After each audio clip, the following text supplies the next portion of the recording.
Meus irmãos, bom dia. A gente vai estar dando continuidade hoje à nossa série de mensagens, que o tema é Cultivando uma Vida Transformada, em que nós vamos falar sobre cultivar as disciplinas espirituais em nossas vidas. E o que eu acho massa dessa série, que se vocês virem lá no Instagram, até a própria imagem, né, fala muito sobre essa questão do cultivo. E quando a gente utiliza o verbo cultivar, ele vem muito mais do que simplesmente uma palavra, né? Cultivar tem uma ação de preparo, tanto da terra como da planta, de cuidado com essa planta, para que com o tempo devido ela possa vir a frutificar. Então a gente vê que cultivar não é somente um verbo, é um processo. E aí quando a gente traz uma série de mensagens em que a gente vai estar falando sobre cultivar uma vida transformada, a gente traz a ideia de que é um processo em nossas vidas para que nós possamos estar cultivando essas disciplinas espirituais. Quem tem um jardim em casa sabe disso. Sabe que para cultivar o seu jardim você tem que disponibilizar tempo, você tem que estar junto desse jardim, tem que estar tirando as ervas daninhas, tem que estar cuidando dele. Da mesma forma que tem plantas em casa, também tem que fazer isso. De tempos em tempos tem que estar trocando a planta de vaso, tem que estar mudando a terra. Então, esse é o objetivo que a gente tem com essa série de mensagens. Está ministrando algumas disciplinas espirituais para que nós tenhamos ferramentas para cuidar do nosso jardim interior. Na semana passada nós falamos sobre simplicidade e falamos sobre as verdadeiras riquezas que nós temos em nossas vidas. Hoje a gente vai falar sobre solitude, que é uma disciplina espiritual que hoje em dia está muito na moda. Eu acho que todo mundo aqui já deve ter ouvido falar em tempos de solitude. No mundo gospel, nós associamos a solitude diretamente à Lectio Divina, como se a Lectio Divina fosse somente solitude. Mas a solitude faz parte de um conjunto de disciplinas espirituais que a Lectio Divina se utiliza. No mundo não gospel, também nós temos uma faminha da solitude, que é muito associada ao mindfulness, em que você tem que estar presente no seu local, sentir as coisas que estão ao seu redor, silenciar. Inspire em 4 segundos, segura por 4 segundos, expire em 6 segundos. Fazer jejum de rede social. Já ouviram falar nisso? Tudo isso é associado ao mindfulness. Tanto esse mundo gospel como o não gospel tratam a solitude como alguma coisa nova. Mas, na realidade, a solitude é uma prática milenar. Ela é muito mais antiga do que a gente pode esperar. Mas, Marcos, o que é solitude? É estar sozinho? Solitário num canto? Não. Solitude é uma disciplina espiritual, é uma prática espiritual. A solidão é um estado de isolamento e vazio. Enquanto a solitude é uma escolha deliberada de estar a sós para se conectar conosco e com Deus. Percebam que não é somente se conectar com Deus. Na solitude, nós somos provocados a encontrar o nosso próprio coração, escutar o que ele tem a falar e nos conectarmos com Deus. Henry Nouwen, que é um grande nome das práticas espirituais, ele fala que solidão é estar sozinho sem Deus. Solitude é estar sozinho com Deus. A solitude, diferente da solidão, é um retirar-se intencional para o silêncio e a reflexão, que é essencial para o crescimento espiritual.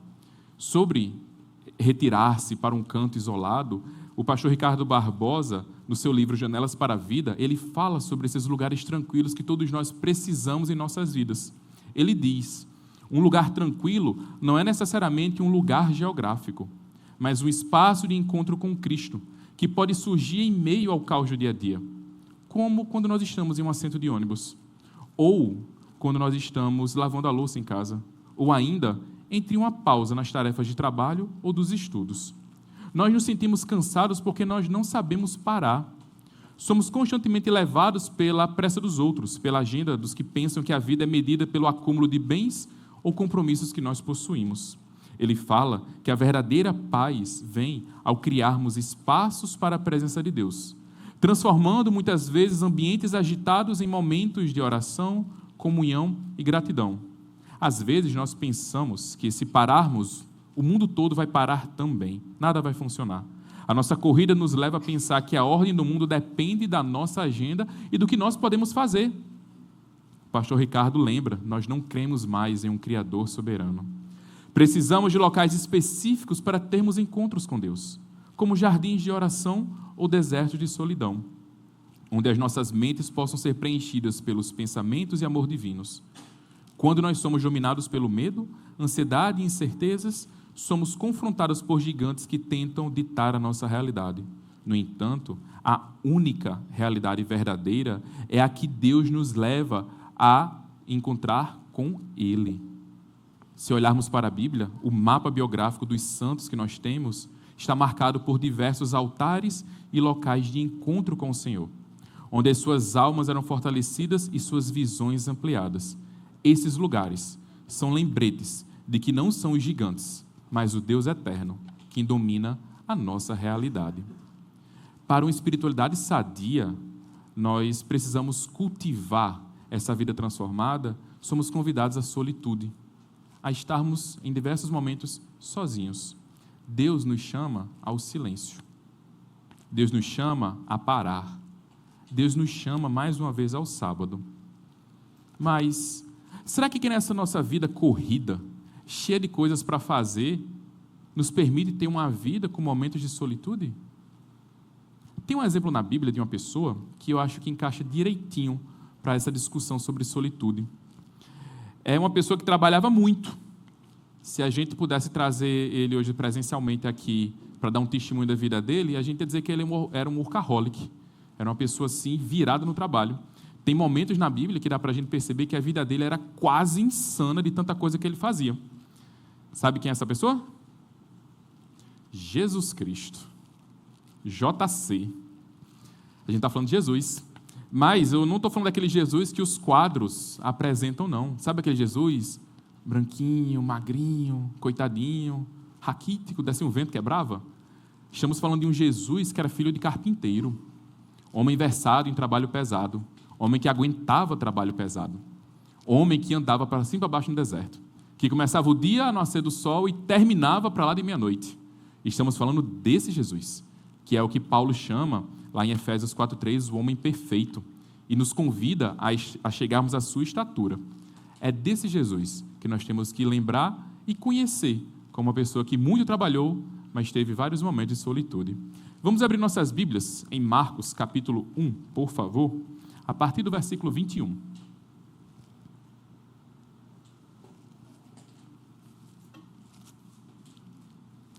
Marcos, capítulo 1, versículo 21.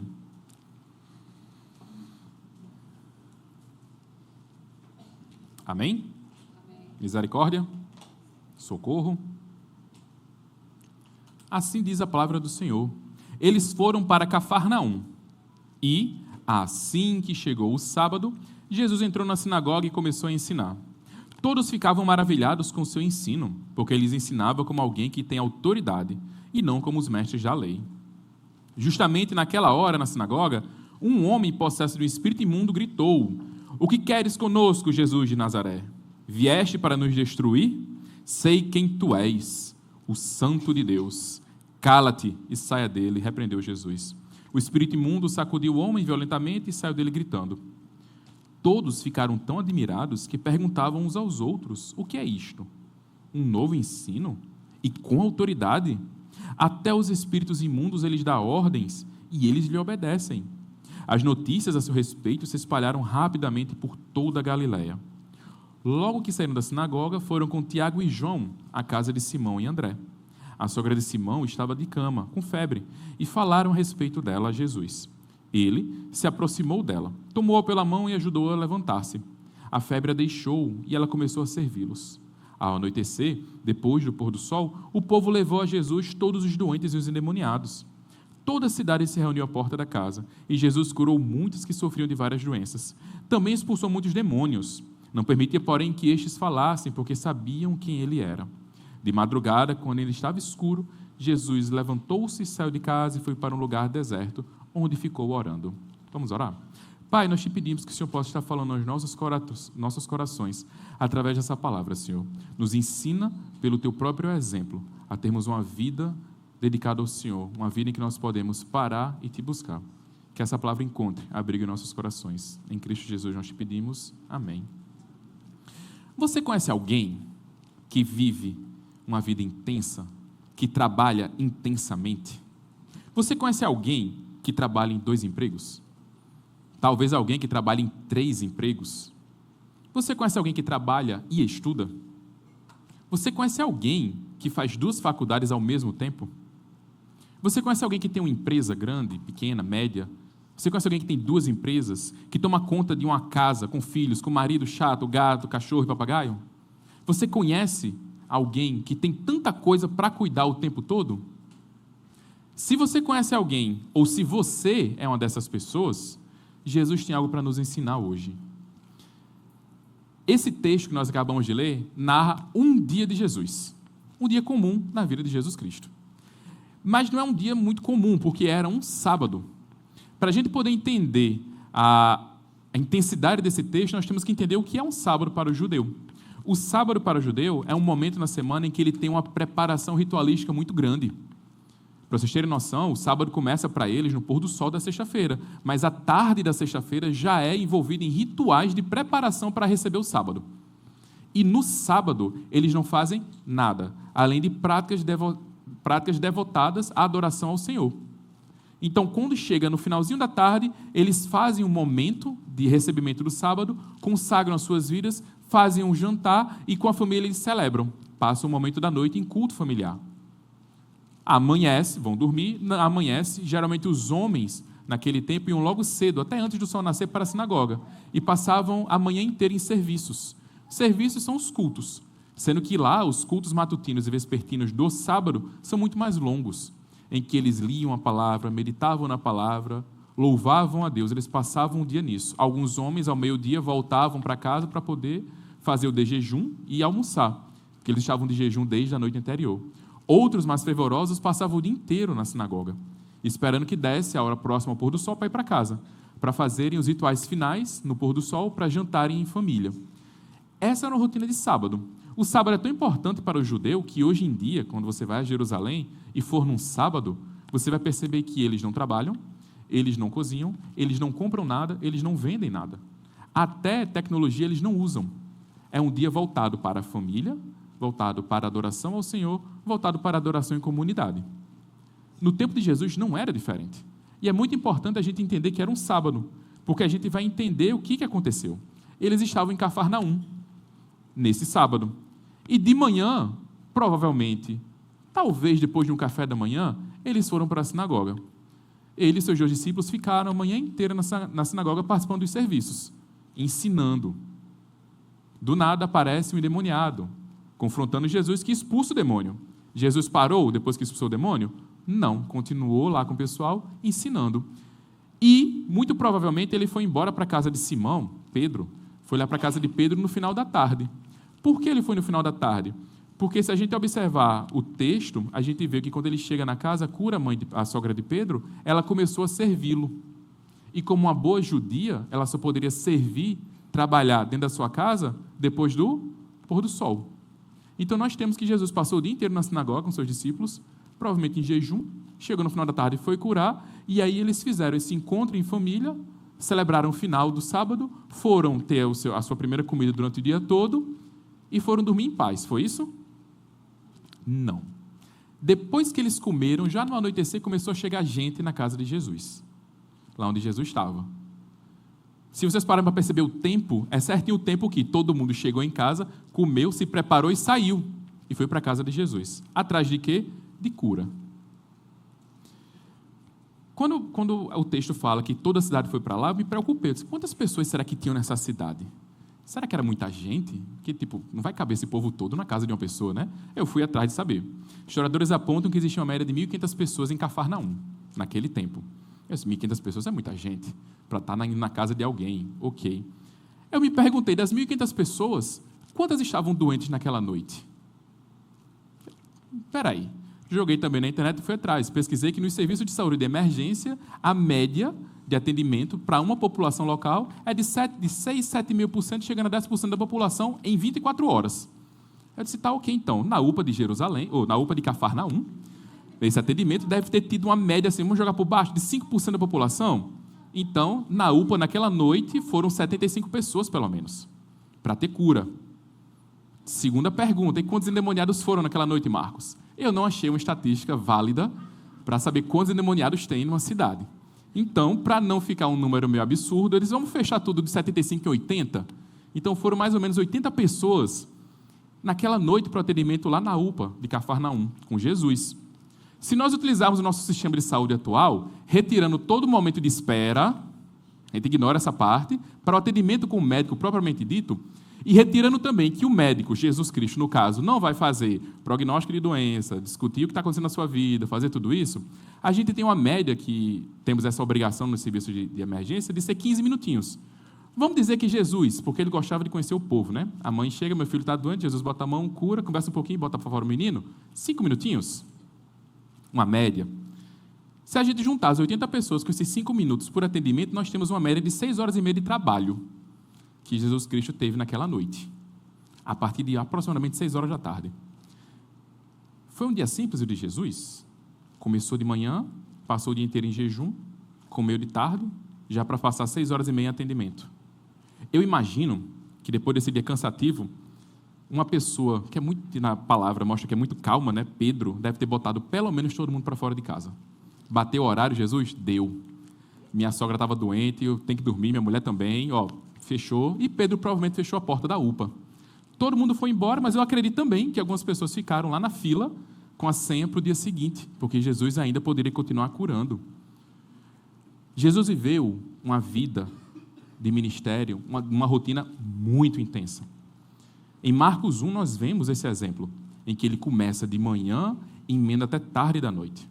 Em diversos outros textos da palavra nós vemos um Jesus que não parava quieto, que trabalhava o tempo todo, que vivia andando para cima e para baixo, curando pessoas, libertando pessoas, e quando ele estava quieto no canto dele, até a mulher do poço, ele foi aperrear para poder curar.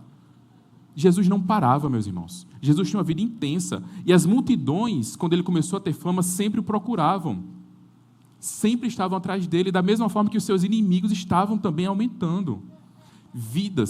Dias de vidas assim, cansam. É muito intenso isso. E quanto a nós?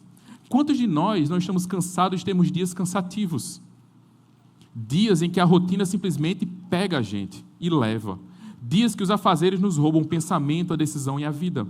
Dias em que nós só seguimos o fluxo e somos empurrados por eles. Dias em que nós não vemos a hora passar e estamos tão no automático, no frenesi tão louco, que só toma conta da gente. Dias que nós passamos e perdemos, e quando chegamos ao fim nós dizemos, caramba, é tanta coisa para fazer, é tanta demanda que eu tenho que 24 horas não dá tempo. E a gente coloca no nosso coração essa ideia de que o dia era para ter mais de 24 horas. E pensamos que Deus errou, quando lá no Gênesis que ele cria manhã, tarde, noite, e viu que era bom, que as 24 horas eram boas, a gente tira isso dele. Será que o problema são as 24 horas? Jesus podia ter até uma rotina muito incansável. Ele não parava. Mas em nenhum momento Jesus era escravo desse trabalho. O pastor Ricardo Barbosa diz que o ritmo de trabalho não deve ser a nossa identidade. Jesus nos mostra que o trabalho, por mais importante que seja, não pode substituir a nossa identidade. Apesar da correria, do caos, do barulho, nós temos que ter isso em mente. Nós não somos correria. Nós não somos caos, nós não somos barulho. E Jesus sabia disso. Sabe aqueles dias, quando está tudo tão corrido, tão caótico, tão sem controle, que parece que a gente vai perder a cabeça? Sabe aqueles dias que está tudo tão intenso, que a gente sente um volume no coração batendo, que de repente parece aquele oceano tempestuoso? Sabe esses dias? Tem uma música de Ministério Zoe, chamada No Silêncio, que ela canta assim, eu não vou cantar, certo? Acalma a tempestade no meu interior, minha alma agitada que quer sempre atenção, e as ondas de dúvidas que vêm como um turbilhão, na quebra das ondas de encontro aos rochedos do meu coração, na arrebentação querem me assustar. Vocês sabem que eu gosto muito de mar, eu sou apaixonado pelo mar. E para mim, uma das cenas mais fantásticas que eu acho é quando tem aquela tempestade chegando, que o céu está todo preto, bem escuro, e você vê aquilo se formando. Às vezes eu vou no YouTube, boto lá tempestade no mar, aí eu boto para ficar voando de drone no meio dessa tempestade, aquela coisa, aquelas ondas gigantes indo contra as pedras e batendo, aquele caos inteiro acontece quando a gente se concentra e deixa que as outras coisas dominem o nosso coração. Lembra quando Jesus fala? Buscai primeiro o reino de Deus e a sua justiça, e as outras coisas, as demais coisas, serão acrescentadas. Quando essas demais coisas tomam conta do nosso coração, o nosso coração vira esse mar revolto, esse mar tempestuoso, onde a gente não tem sossego. É a gente jogado naquele mar, sendo arremessado contra as pedras de um lado e para o outro. A música não para, a música continua. Ela diz: na quebra das ondas de encontro aos rochedos do meu coração, na arrebentação querem me assustar. No silêncio venha comigo falar, no silêncio venha me amar. É no silêncio que eu posso declarar que o meu coração é teu e para sempre vou te amar. De madrugada, quando ainda estava escuro, Jesus levantou-se, saiu de casa e foi para um lugar deserto, onde ele ficou orando. Jesus sabia da importância da sua missão, mas a sua missão não era a sua identidade. Jesus sabia da urgência da multidão, mas a urgência da multidão não era a sua identidade. Ele precisava do silêncio para poder ouvir a única voz que ele realmente precisava ouvir. Sabe que voz era essa? Está aqui em Marcos. Volta comigo para o versículo 9 do capítulo 1. Volta só alguns versículos aí.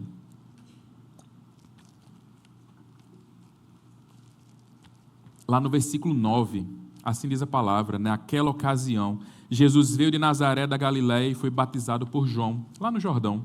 Assim que saiu da água, Jesus viu os céus se abrindo, o Espírito descendo como uma pomba sobre ele. Então veio dos céus uma voz que dizia: Tu és o meu filho amado, em ti eu me agrado. Quando nós falamos de solitude, meus irmãos, nós falamos de silêncio, de sábado, nos referimos a esse encontro. Quando nós falamos de solitude, nós falamos de encontrar essa voz que fala aos nossos corações: Você é meu filho amado. Você não é trabalho, você não é estresse, você não é estudo, você não é correria, você não é aperreio, você não é ansiedade, você não é medo. Você não é as tantas coisas que aceleram tanto a nossa vida que a gente não consegue parar. Você é filho amado. Você é uma filha amada. Muitas vezes o barulho ao nosso redor não permite que nós escutemos da parte de Deus isso. Jesus nos convida ao silêncio para que nós possamos ouvir Ele falar: meu filho, minha filha, amado, amada.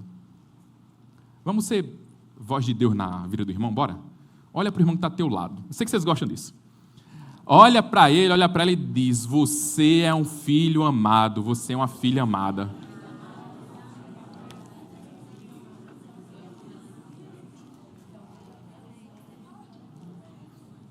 Amém?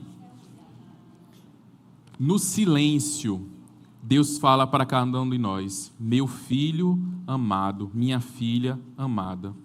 Foi por isso que Jesus levantou de madrugada e saiu, porque ele queria o Pai, ele queria o encontro, ele queria o afeto. Ele escolheu o silêncio e a solitude para estar junto do Pai. Porque o silêncio e a solitude, eles regam a terra árida que é o nosso coração. De madrugada, quando ainda estava escuro, levantou-se Jesus, saiu de casa e foi para um lugar deserto, onde ficou orando. Eu fico imaginando a cena. Pedro bota todo mundo para fora, tranca a casa, diz: vamos dormir? Dorme na hora? Não, porque todo mundo está muito agitado por aquilo tudo. Vão se trocar, escovar os dentes, parar direitinho, vão dormir.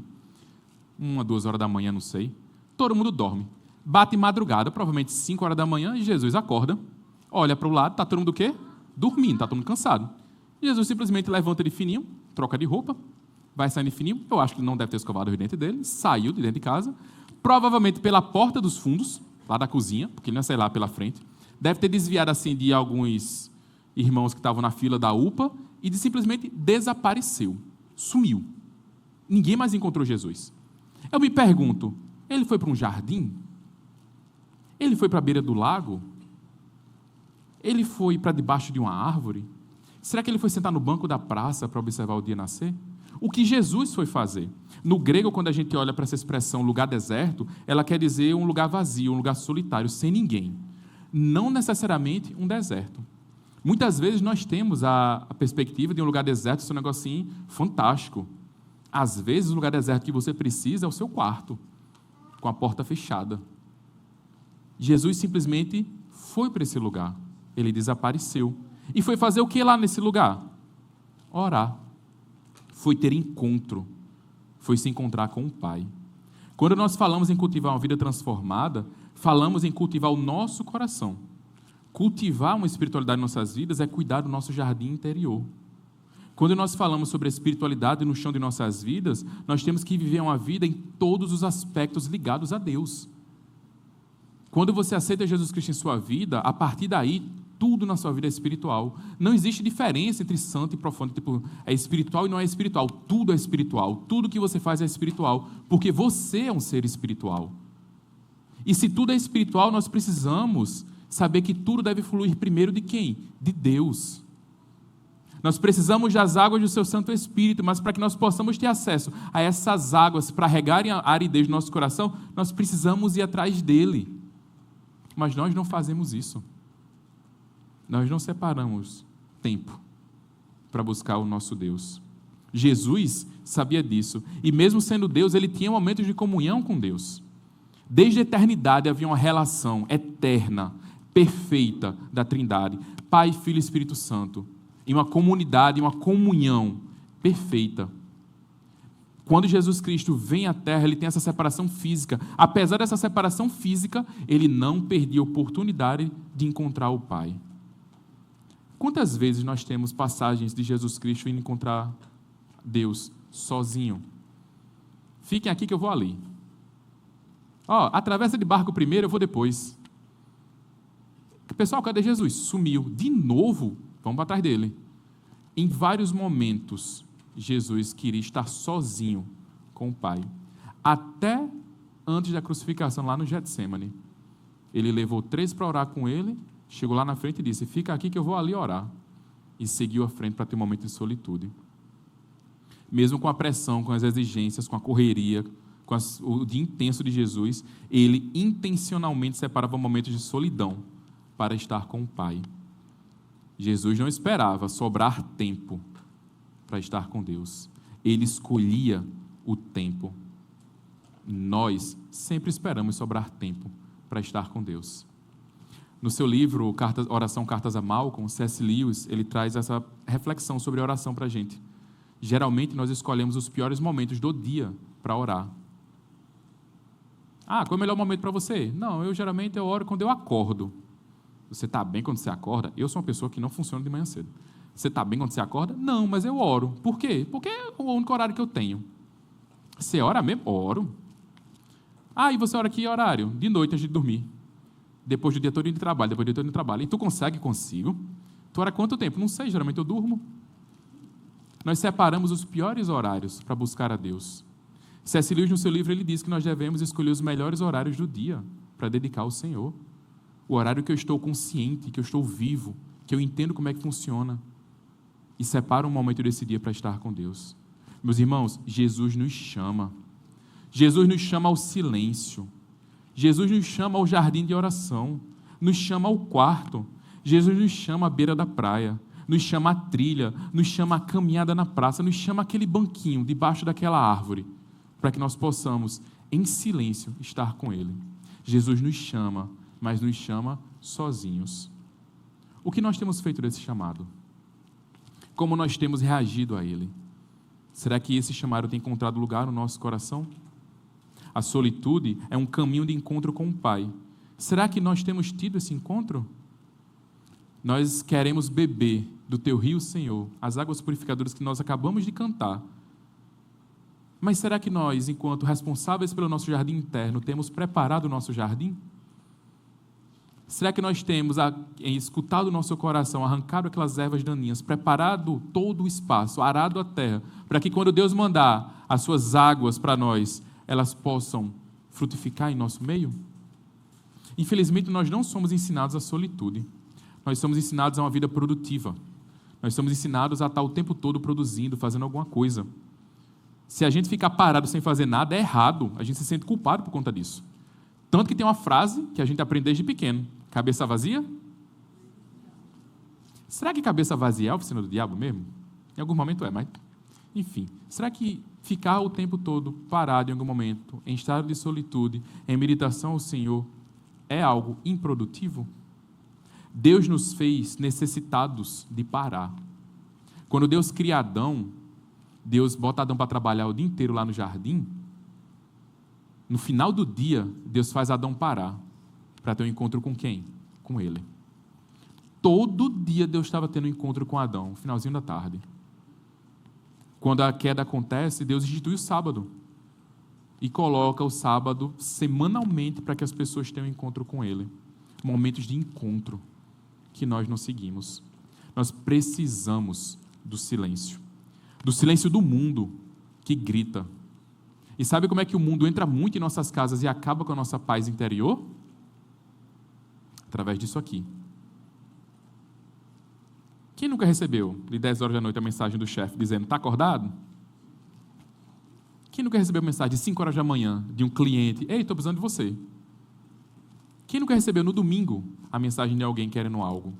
Precisamos resistir a esse tipo de influência que nós temos andando para cima e para baixo com a gente. Várias pesquisas têm demonstrado a perniciosidade do telefone e do que ele tem feito com a gente. Nós precisamos aprender a desligar a internet. Talvez botar no modo avião. Vamos fazer um teste agora? Bora? Vamos aí, pega o teu telefone, bota no modo avião aí, até o final do culto. Será que você aguenta? Faz o teste aí. Tem gente que nem está se mexendo, mas tudo bem. Nós precisamos resistir também a um vício exagerado que nós temos da comunhão. Tem gente que não aguenta passar 10 minutos sem falar com ninguém no WhatsApp. Tem gente que não aguenta passar 10 minutos sem mandar um meme, sem mandar alguma coisa para alguém. Esse é um tipo de vício que nós temos que ter cuidado, meus irmãos. A gente não foi feito para estar encangado 24 horas com ninguém, não. Nem muito menos no telefone. Nós precisamos de tempo e nós precisamos de espaço. Nós precisamos de silêncio. Não somente do exterior, mas principalmente silêncio interno. Nossas almas estão sofrendo e muitas vezes nós ignoramos o seu sofrimento. Nós ignoramos o que nós sentimos dentro de nossos corações e nos ocupamos de vários barulhos internos para poder abafar essa voz. Muitas vezes nós preferimos passar o dia inteiro rodando o scroll infinito dos aplicativos aqui, que nunca para de aparecer coisa para a gente, do que entender por que danado eu estou fazendo isso. O que tem no meu coração que me leva a ficar preso no telefone o dia inteiro. A gente esconde essa voz debaixo de muitas outras coisas. Nós precisamos voltar aos ensinamentos que os grandes homens da Bíblia traziam, em ouvir o que o nosso coração tem falado, em ouvir o que a nossa alma tem gritado. Tem uma música que fala sobre isso. Eu não vou cantar. Se tu, minha alma, a Deus suplicas, e não recebes, confiando fica, em suas promessas que são muito ricas e infalíveis para te valer, porque te abates, ó minha alma, e te comoves, perdendo a calma.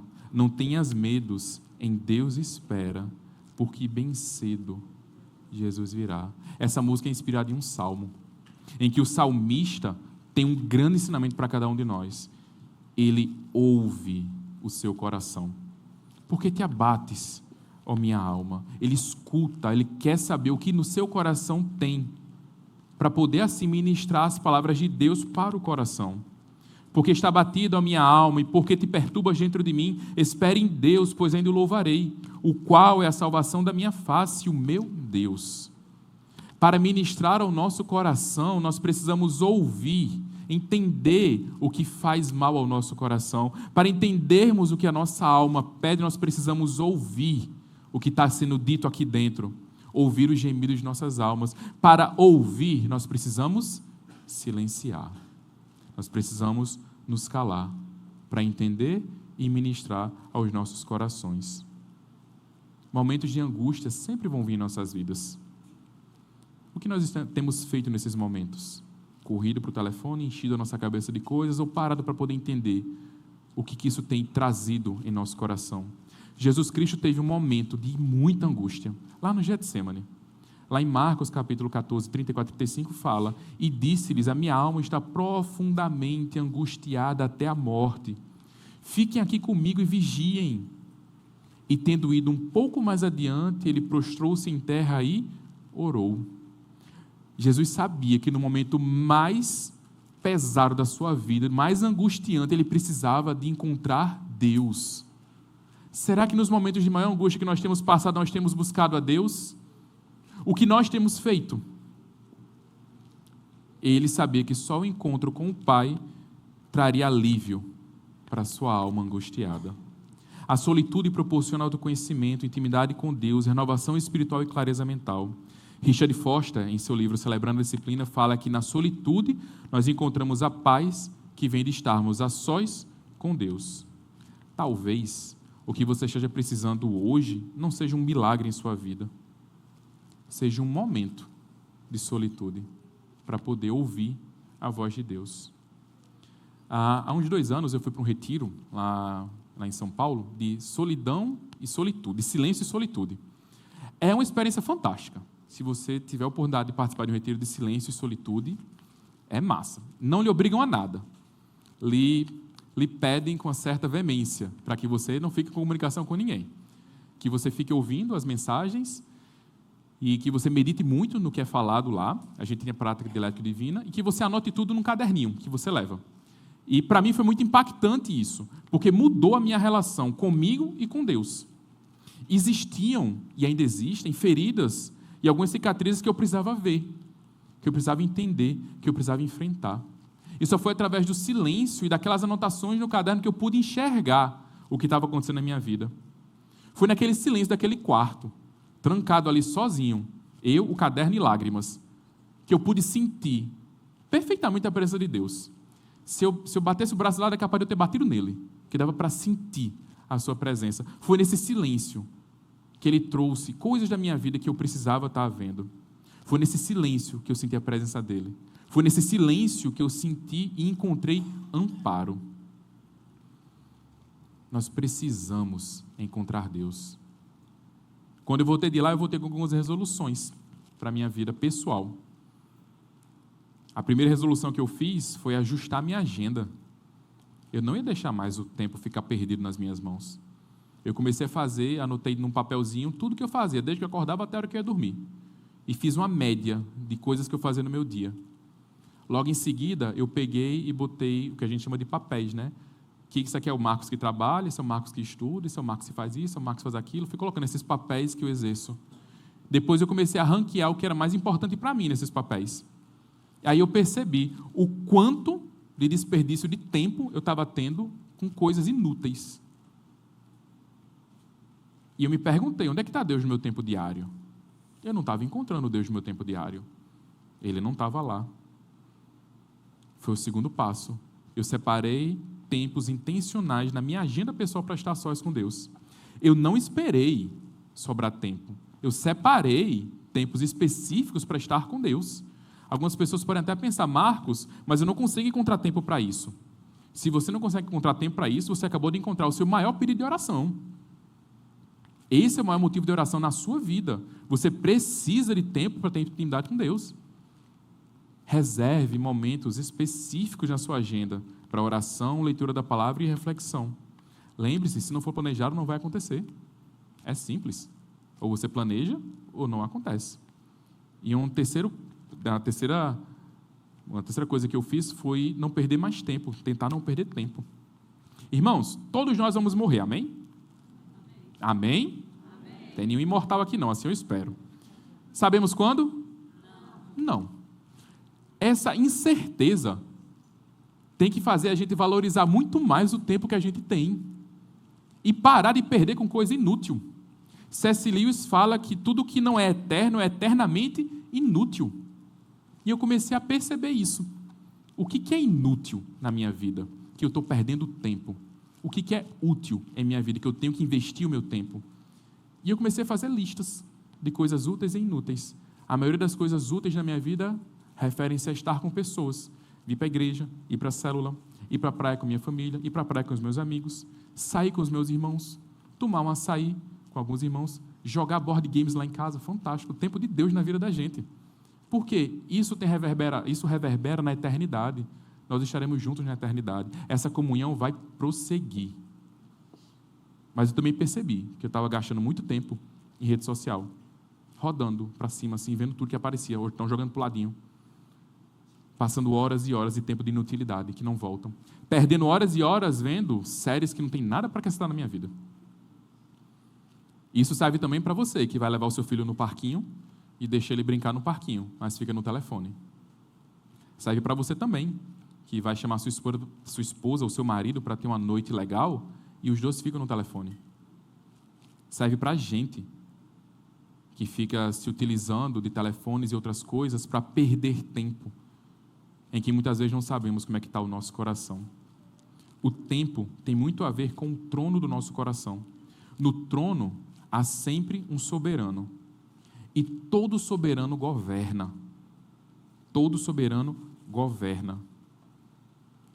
Quem é o soberano que está no trono do seu coração? É aquele que toma mais tempo da sua vida. É aquele que toma mais o seu tempo. Nós precisamos descobrir isso para poder mudar as nossas vidas e enfrentar essa realidade. Essas resoluções me ajudaram a cuidar do meu jardim interior. Me ajudaram a cuidar do meu coração. Eu não sei o que você está passando, não sei como é que está a sua vida, não sei quais são as suas lutas, não sei quais são os seus sofrimentos, mas eu sei que no silêncio você vai encontrar o desejado da sua alma. E Deus, meus irmãos, Ele não deixa os seus filhos sem sua presença, sem seu amor e sem seu cuidado. Amém? E aí, não é prática de mensagem, mas aí eu vou fazer. Eu vou convidar vocês agora nesse finalzinho de mensagem para a gente fazer uma prática de silêncio. A gente vai passar alguns minutos em silêncio aqui dentro. Quem nunca fez, vai ter experiência hoje. Quem já fez, vai repetir. Se você for tão angustiado e agoniado que nem eu, vai ser uma experiência fantástica para a sua vida, você passar alguns minutos em silêncio. Eu peço que vocês possam sentar tranquilos na cadeira que vocês estão. Se está agarrado com alguém, solta a pessoa. Fiquem tranquilos, certo? Ignore o telefone. Quem não colocou em modo avião, quiser colocar agora, é o momento. Passaremos alguns minutinhos. Marcos, e se os pensamentos virem loucos na minha cabeça? Deixem passar. Não se prenda a pensamentos. Se você não conseguir controlar esse movimento dos pensamentos, você fica repetindo um dos versículos que a gente leu aqui hoje. E fica repetindo na sua mente. Toda vez que for esse pensamento vier. Caso um pensamento fique muito forte na sua mente e você não consiga controlá-lo, lembre dele. Provavelmente pode ser um pedido de oração para a sua vida. Algo que você precisa estar orando e trazendo à presença do Senhor. Certo? Ao final dos minutinhos que a gente vai passar aqui em silêncio, eu vou ler um versículo bíblico, a gente vai orar junto e finalizar. Caso você fique muito aperreado, respira e volta a se concentrar. Amém? Vamos fechar os nossos olhos, acalmar o nosso coração e passar alguns minutinhos em silêncio.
Por que você está assim tão triste, ó minha alma?